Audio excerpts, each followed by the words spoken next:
अस्सलामुअलैकुम, मैं हूँ तहमीना शेख। रावलपिंडी से आज का वीलॉग डिटेल के साथ जो वाक़या वहाँ पर पेश आया।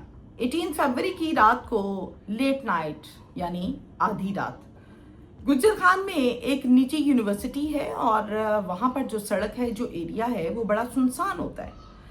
सुनसान सड़क पर गाड़ी एक ब्रेक लगाती है और फिर उस गाड़ी में से एक लाश को सड़क किनारे फेंका जाता है। ड्राइवर स्पीड मारता है, गाड़ी भगा लेता है। राहगीर जब यहाँ से गुजरते हैं सुबह के टाइम तो देखते हैं लाश पड़ी हुई है। 15 पर एक कॉल कर दी जाती है और 15 पर कॉल करने की वजह से नफरी मौके पर पहुंच जाती है। थाने का नाम है गुज्जर खान। अब गुज्जर खान से जब मौके पर नफरी पहुंचती है तो नफरी देखती है कोई शनाख्त, कोई चीज़ मिल जाए। कुछ नहीं मिलता, ना कोई CNIC, कोई फ़ोन, कुछ नहीं। अब पुलिस के लिए एक चैलेंज था, चूंकि ये ब्लाइंड मर्डर है।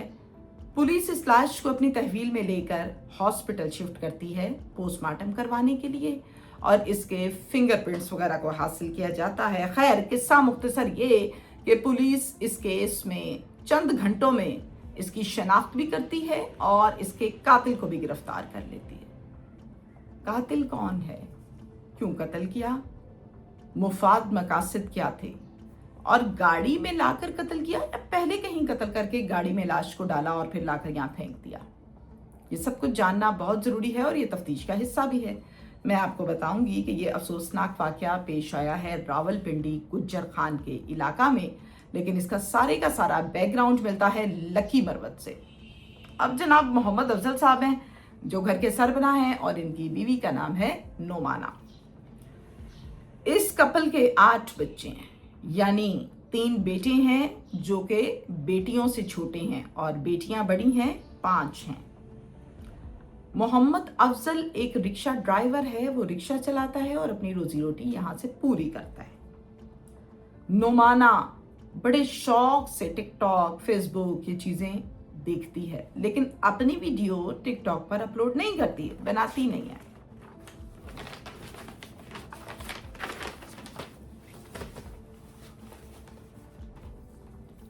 अदनान अख्तर एक लड़का है जो कि मलेशिया में रहता है और वो भी बहुत टिकटॉक बनाता है। अब नोमाना की अदनान अख्तर के साथ टिकटॉक के ज़रिए से लाइक कर करके ठीक ठाक किस्म की गपशप होती है, दोस्ती होती है और फिर ये दोस्ती आशिकी माशूकी में ढल जाती है, जो कि नहीं होना चाहिए था, शर्म का मुकाम है। अदनान की सुन लीजिए। नोमाना तो मैंने आपको बताया कि 8 बच्चों की माँ है, शौहर है, पता नहीं इस औरत को इस उम्र में क्या लानत पड़ गई इस पर। अदनान की सुने, अदनान भी शादीशुदा है, वो भी साहिब औलाद है और उसकी जो फैमिली है वो रावलपिंडी में रहती है। अब इस बात का उसने सारे का सारा बताया था नोमाना को, जिस पर नोमाना को कोई एतराज नहीं था और यारी चलती रही। 1 साल तक इनकी गपशप खूब बेहतरीन चली और 1 साल के बाद कुदरती तौर पर अदनान को रावलपिंडी आना होता है अपनी फैमिली से मिलने के लिए और यही इनकी पहली मुलाकात भी है। अब जनाब अदनान आता है रावलपिंडी बीवी बच्चों से मुलाकात करने और पहले भी सारी ज़िंदगी आता रहा, लेकिन इस मर्तबा हुआ कुछ इस तरह से कि अदनान रावलपिंडी में जब आया अपनी फैमिली के पास मुलाकात करने के लिए, तो फिर उसके बाद उसकी जो अगली प्रायोरिटी थी वो थी नोमाना से उसने मुलाकात करनी थी, जिसके लिए वो गया लकी मरवत गया और इनकी मुलाकात हुई और लंबी मुलाकात हुई। अब क्या होता था, मुलाकात करके वापस आ गया। अब जितनी देर ये यहाँ पर था, ये सारा किस्सा इसी दौरान हुआ, तो हर हफ्ते के बाद ये नोमाना के पास चला जाता लकी मरवत, वहाँ से उसको पिक करता और खूब घूमते फिरते, खाते पीते और लंबी चौड़ी मुलाकातें करते। मेरी बात आप समझ रहे होंगे। नोमाना कैसे जाती थी भाई? नोमाना की जो सबसे बड़ी बेटी है, नोमाना उसको जाते हुए कहती थी मैं इस ज़रूरी काम से जा रही हूँ, इससे काम से जा रही हूँ, तुमने छोटे बहन भाइयों का ख्याल रखना है, मैं आ जाऊँगी, और ख़ुद चली जाती थी मुलाकात करने के लिए।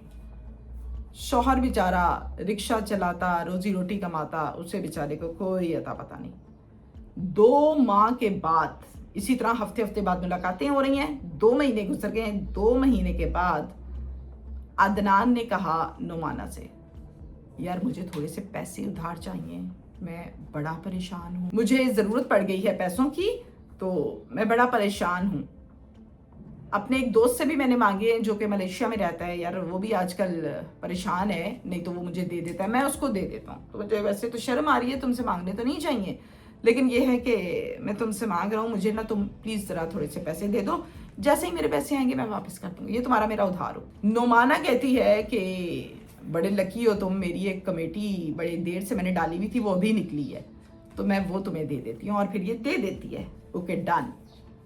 अदनान जो है वो मुलाकातें भी कर रहा है, सिलसिला चल रहा है, लेकिन अब आके नुमाना क्या कहती है? नुमाना कहती है कि कब तक हम दोनों इस तरह से छुप छुप के मुलाकातें करेंगे, मुश्किल है बहुत, मेरा आना भी तुम्हारा भी, तो क्यों ना हम निकाह कर लें। अब मुझे नहीं समझ आ रही, क्या पागल दिमाग औरत है, 8 बच्चे हैं तेरे, तू कह रही निकाह कर लें, शोहर तेरा जिंदा बैठा है, उधर से वो भी बच्चों वाला। खैर मैं आपको केस सुनाऊं कि खैर ये कहती है कि छुप छुप के कब तक मिलेंगे, निकाह करते हैं। कहता बात तो तुम्हारी बिल्कुल ठीक है। अब आगे कहानी चेंज कहाँ से हुई वो सुने। कहती है मेरी एक शर्त है। कहता जी बताओ क्या शर्त है? मेरी शर्त ये है कि मैं तुमसे निकाह करूंगी, अपने शौहर और बच्चों को छोड़ के आऊंगी, लेकिन जब तुम करोगे निकाह तो तुम भी अपनी बीवी और बच्चे छोड़ोगे, ये मेरी शर्त है। कहता नहीं, ये शर्त मैं नहीं मान सकता, ये गलत बात है तुम्हारी, ये नाजायज मुतालबा है, मैं अपनी बीवी को भी रखूंगा, बच्चों को भी रखूंगा, तुम्हें भी रखूंगा। इस बात पे इनकी बनती कोई नहीं, झड़प शुरू हो गई, झगड़ा शुरू हो गया, नाराज हो गए एक दूसरे से, और इसी नाराजगी में ये वापस आ जाता है रावलपिंडी उसको लकी मरवत छोड़कर। अब जब भी फोन पर बात होती है यही मसला है, क्या है जी, तलाक दो तलाक दो तलाक दो, ये करो वो करो, बड़े मसले मसाइल इनके आपस में चल रहे हैं। और फिर होता कुछ इस तरह से है कि नुमाना हर दफ़ा यही रट लगाती है, न मिलती है न कुछ है, और उसको धमकियां भी लगाती है। अब की दफ़ा कहने लगी कि अगर तुमने अपनी बीवी को तलाक ना दी तो याद रखना अदनान, मैंने तुम्हारे मोबाइल से तुम्हारी बीवी का नंबर ले लिया है और अब मैं उसको फ़ोन करके सब बताऊंगी कि तुम्हारा शौहर मेरे साथ लगा, मेरे पास तो तुम्हारी तस्वीरें भी हैं, वो भी दिखाऊं। ये खौफजदा हो गया। कहता है नुमाना इतनी आगे जाने की क्या जरूरत है, मैं तो अब मान चुका हूँ तलाक के लिए, क्योंकि मैं भी तुम्हारे साथ रहना चाहता हूँ, मैं उसको तलाक दूंगा और तुमसे शादी करूंगा, कोई मसला नहीं है, कुछ दिनों की बात है। कहती है चलो ठीक है, जब दोगे तब देखेंगे, अभी भी ये नाराज है। अब अदनान का एक दोस्त है, नाम है उसका कामरान, और कामरान है दुख सुख का साथी। कामरान से सारी बात करता है, यार ये किस्सा है। तो कामरान क्या कहता है? कामरान कहता है अब हाल तो जरूरी है इसका कोई ना कोई। दोनों एक प्लान बनाते हैं। वो प्लान क्या है सुने। प्लान कुछ इस तरह से इन्होंने बनाया कि 27 फरवरी को कॉल करके कहता है नुमाना को, मैंने तलाक दे दी है बीवी को और अपने बच्चों को भी छोड़ आया हूँ, तुम्हारे पास आ रहा हूँ तुम्हें लेने, चलो नई जिंदगी शुरू करें, भागो। नई जिंदगी तो बातें, 8 बच्चे तेरे, उतने बच्चे पता नहीं कितने उसके, तौबा इस्तगफार भाई। खैर कहती है अच्छा चलो सही है, खुश हो गई, तुम आओ मैं इंतजार करती हूँ। डन। 17 फरवरी को जाता है गाड़ी पर लकी मरवत, वहां जाकर नुमाना को पिक करता है और फिर ले आता है उसको, गपशप करता है, घूमता है फिरता है, रावलपिंडी पहुंच जाते हैं। सारा दिन घूमते फिरते बातें करते हैं, रात हो जाती है। रात के 12 बजे ये गुज्जर खान की एक निजी यूनिवर्सिटी के बिल्कुल करीब जो इलाका है, सुनसान है, सड़क जा रही है, वहां जाके गाड़ी की ब्रेक लगा लेता है। वहां जाके गाड़ी की ब्रेक लग गई। अब ब्रेक लगने के बाद नुमाना पूछे यहाँ क्यों गाड़ी तुमने खड़ी कर ली है, सुनसान इलाका है, निकालो यहाँ से। आगे से कहता हाँ हाँ निकल रहा हूँ, 1 मिनट सर, आप पता नहीं ये क्या है। अब कामरान जो पहले से वहां खड़ा था वो बकायदा प्लानिंग के थ्रू खड़ा था, दोनों दोस्तों ने यही तो प्लान किया था। अब जनाब जैसे ये ब्रेक लगाता है, कामरान फौरन गाड़ी में आके बैठ जाता है। नुमाना हकी बकी है, कौन आ गया, क्यों ब्रेक लगाई है, और फिर दोनों मिलकर नुमाना का गला दबाकर उसको मार देते हैं। गाड़ी का दरवाजा खोलते हैं और लाश को सड़क किनारे फेंक के गाड़ी को स्पीड मार के भाग गए। अब चूंकि आधी रात का टाइम है, सुनसान सड़क है, किसी को भी नहीं पता चला कि इन्होंने सड़क पे लाश फेंकी है ये कौन है, क्या है, किसी ने नहीं देखा। सुबह हुई, एक राहगीर गुजरा, उसने देखा तो उसने कहा हो लाश पड़ी है, फौरन 15 पर कॉल कर दी। पुलिस मौके पर आ गई गुज्जर खान थाने से, और आकर पुलिस ने देखा, और देखने के बाद पुलिस आसपास देखने लगी, कोई आईडी कार्ड, कोई हैंडबैग, कोई ऐसी चीज जिससे पता लगे बीबी कौन है, कोई पता न चला। इसके फिंगरप्रिंट्स लिए, नादरा भिजवाए, लाश को तहवील में लिया और पोस्टमार्टम के लिए हॉस्पिटल शिफ्ट कर दिया गया। फिंगरप्रिंट्स के रिजल्ट्स में पता चला कि ये खातून नुमाना है, शादीशुदा है, शौहर ये है, डिटेल आ गई। शौहर को कॉल की और बुलवा लिया, इतला दी। शौहर आ गया। जब शौहर आया तो शौहर से पूछा आपकी बीवी कहाँ है? कहता 2 दिन से कोई पता नहीं। कहते ये तुम्हारी बीवी है, तुमने कोई कार्रवाई भी नहीं की है, किसी से बताया भी नहीं है, तो क्या मामला है, किसने कत्ल किया? आगे से कहा शौहर ने कि मैं रिक्शा चलाता हूँ, ड्राइवर हूँ, मैं रिक्शा चलाऊँ, काम काज करूँ, या फिर ये छोटी छोटी घर की बातें देखूं, साहब महंगाई बहुत है। मैं ये समझा था कि अपने माँ बाप के पास गई होगी मुलाकात करने। पुलिस कहती है अच्छा चलो सही है जी, ओके, नंबर बताओ, अपने बीवी फोन यूज करती थी? कहता हाँ नंबर है।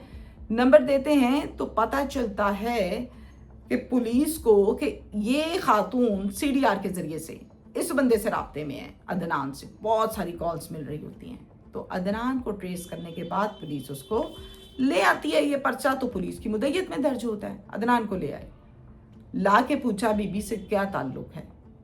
जब जरा प्यार मोहब्बत की जबान पुलिस वाली थी अदनान के साथ, तो फिर अदनान ने तोते की तरह तो बोलना था। अदनान ने बताया, अदनान ने कहा जी ऐसे ऐसे मेरी टिकटॉक पर दोस्ती हुई, इतना अरसा मुलाकातें, अब कहती थी तलाक दो। मैंने कहा नहीं मैं तलाक नहीं दूंगा, मैं कैसे देता, मैं परेशान था। फिर मैंने और कामरान ने मिलकर इसको मार दिया। फिर कामरान को ट्रेस किया और उसको पुलिस ने गिरफ्तार किया, और फिर उससे पूछा तो सेम कहानी। दोनों मुल्जिमान पुलिस ने गिरफ्तार किए और इन दोनों ने इकबाल जुर्म भी किया। गला दबाकर ये मर्डर हुआ, गुमनाम ब्लाइंड, जो कि चंद घंटों में पुलिस ने ट्रेस किया। इट मीन्स के पुलिस का काम बेहतरीन रहा इस केस में। मुख्तसरन आपको इस केस के हवाले से जो मैसेज है वो मैं ये दूंगी कि मुझे ये बात ही समझ नहीं आती कि 8 बच्चों के बाद, शौहर के बाद ये हरकत अव्वल तो सूट ही नहीं करती। और मैं शादी करूंगी तो मैं निकाह करूंगी तो मैं ये करूंगी, मैं वो करूंगी। इन हरकतों का मतलब क्या है? यानी कि 20 साल उम्र है, 18 साल उम्र है। दूसरा यह है कि देखें, आप किसी का घर उजाड़ रही हैं उसको तलाक दिलवा के, तो आपको ये खबर नहीं कि किसी के लिए जो खड्डा खोदा जाता है उसमें गिरता इंसान पहले होता है। उसको बेचारी को क्या होनी थी, तुम खुद ही नहीं रही इस दुनिया में। तो कभी गलत जबान, गलत हरकतें, गलत किस्म की प्लानिंग किसी के घरों को तबाह करने वाली नहीं होनी चाहिए। शुक्रिया।